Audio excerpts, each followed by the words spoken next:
આપણે જન સમર્થન કાર્યક્રમ રાખ્યો છે એટલે પહેલા તો હું બધાનો આભાર માનું છું, કેમ કે ઘણી મોટી સંખ્યામાં તમે બધા અહીંયા પધાર્યા છો।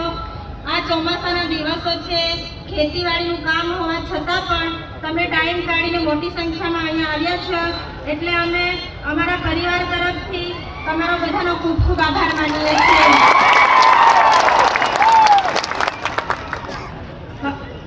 હવે આજનો ખાસ મેસેજ છે કે ગઈકાલે જ્યારે અમે વડોદરા ગયા હતા અને જેલનો કાયદો હોય છે કે અઠવાડિયામાં એક વખત મુલાકાત કરવાનો હોય છે, પરંતુ મુલાકાત માટે નથી ગયા અને વિડીયો કોલથી વાત કરી છે। આપણા બંને મુખ્યમંત્રીઓને પણ અમે વાત કરાવી છે, એટલે આપણા ધારાસભ્યએ મારા લોકોને મારા વતી મેસેજ આપજો એવું કહ્યું છે, એટલે હું તમને જે મેસેજ આપવા કીધો છે તે હું તમને અહીંયાથી વાંચી સંભળાવું છું, તો તમે બધા ધ્યાનથી સાંભળજો। અને આપણા જે સમર્થનમાં સ્ટેજ પર બિરાજમાન મહાનુભાવો પણ પોતાનો ટાઈમ કાઢીને આવ્યા છે, એટલે એમનો પણ આપણે હૃદયપૂર્વક આભાર માનીએ છીએ, એટલે બધા આપણે તાળીઓથી વધાવી લઈએ।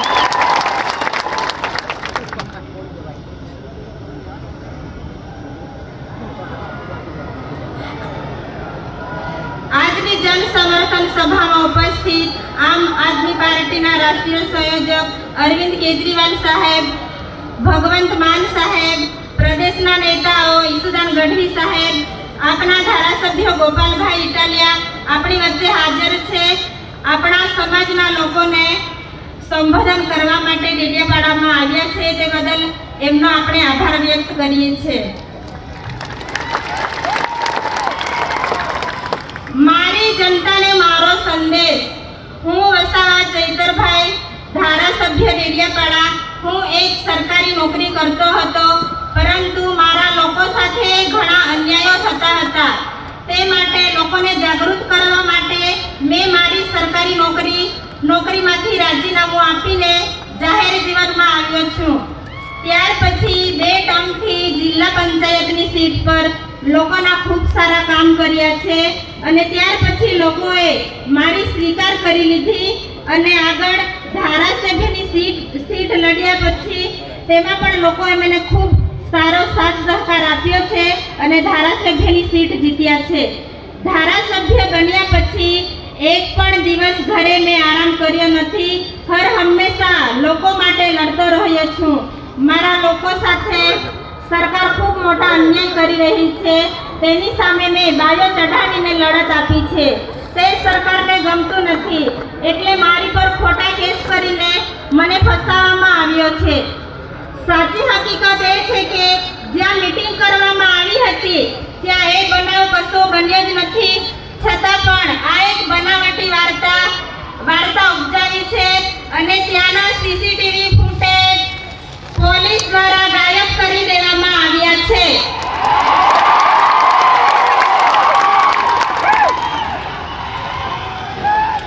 અને એફઆઈઆર લખાવવા માટે હું પોલીસ સ્ટેશનમાં જાઉં છું, ત્યાં મને 2 થી 3 કલાક બેસાડી રાખવામાં આવે છે।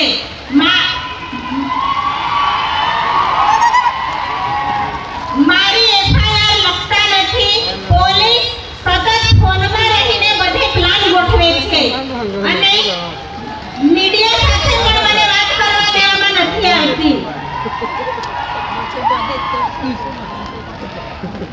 પોલીસ તંત્ર સીસીટીવી ફૂટેજ ગાયબ કર્યા પછી આ એક રાજકીય ષડયંત્ર ઊભું કરીને મને ફસાવવાનું કાવતરું રચ્યું છે।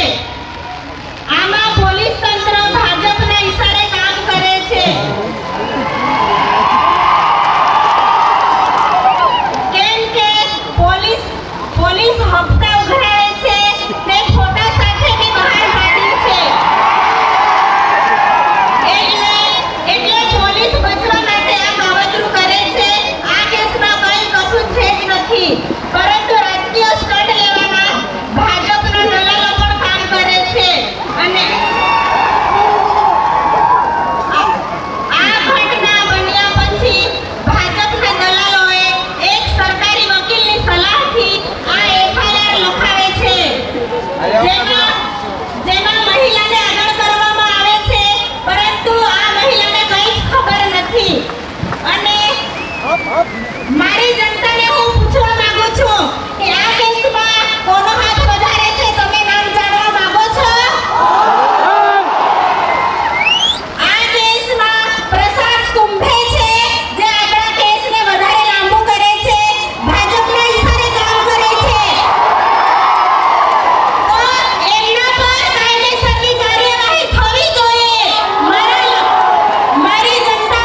નથી અને ભાજપના બધા કૌભાંડો બહાર પાડ્યા છે. હાલ તાજેતરમાં 2500 કરોડનું મનરેગાનું કૌભાંડ જે બચુ ખાબડના બંને દીકરાઓ કરી હતું તે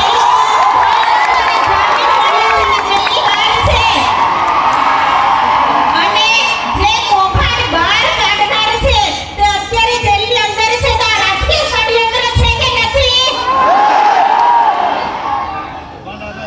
આ એક રાજકીય ષડયંત્ર છે અને આ એક આદિવાસી દીકરો અમારી સામે અવાજ ઉઠાવે છે અને લોકોને જાગૃત કરે છે. એ ભાજપના નેતાઓને ગમતું નથી એટલે ખોટી એફઆઈઆર કરી મને ફસાવવામાં આવ્યો છે. જો મને અને મારા પરિવારને કોઈ પણ થાય એની જવાબદારી પોલીસની રહેશે. મારા અને મારા પરિવારનું મનોબળ ના તૂટે તેના માટે હર હંમેશા અમારી સાથે આવીને ઊભા રહેશે. તો અમારા પરિવારને આશા છે કે જનતા અમારી સાથે આવીને ઊભી રહેશે. મેં લોકો માટે ઘણા અવાજ ઉઠાવ્યા છે. કેવડિયામાં આદિવાસી યુવાનો પર થયેલા હત્યા માટે પણ મેં અવાજ ઉઠાવ્યો છે. કેવડિયામાં આદિવાસીના ઝૂંપડા તોડી પાડવામાં આવ્યા, રિક્ષા ચાલકોની રોજગારીઓ બંધ કરવામાં આવી, રાજપીપળા ગરીબોની દુકાનો તોડવામાં આવી, કાયમી ભરતી કરી જ્ઞાન સહાયક લાયા હતા તેના માટે અવાજ ઉઠાવ્યો હતો. સરકારી દવાખાનાઓમાં પૂરતા સાધનો નથી, સ્ટાફ નથી, વિદ્યાર્થીઓની સ્કોલરશિપ બંધ કરી દેવામાં આવી હતી તે પણ સરકાર સામે અવાજ ઉઠાવીને ચાલુ કરાવી છે. રોડ રસ્તાના કામો હોય, વન વિભાગના અત્યાચાર માટે પોલીસ દ્વારા સતત હેરાન કરવામાં આવશે એના માટે પણ અવાજ ઉઠાવ્યો છે. ખેડૂતોના સિંચાઈ માટે અવાજ ઉઠાવ્યો છે. ખાણ ખનીજના માફિયાઓ માટે પણ અવાજ ઉઠાવ્યો છે. નકલી કચેરીઓના કૌભાંડ માટે પણ અવાજ ઉઠાવ્યો છે. હવે ભાજપના લોકો કહે છે કે ધારાસભ્ય બન્યા પછી શું કામ કર્યું છે? તો સાંભળો કે ડેડિયાપાડા અને સાગબારામાં પહેલા 8 કરોડ અને 43 લાખના રોડ રસ્તાનું કામ મંજૂર કરાવ્યું હતું ધારાસભ્યએ અને ત્યાર પછી 15 કરોડ 40 લાખના રોડનું કામ કરાવ્યું છે. એટલે આ ધારાસભ્યનું કામ બોલે છે. હવે આજે દુઃખનો સમય છે. તમે અમારી સાથે ઘણી મોટી સંખ્યામાં ઘણે દૂરથી બધા આવ્યા છો.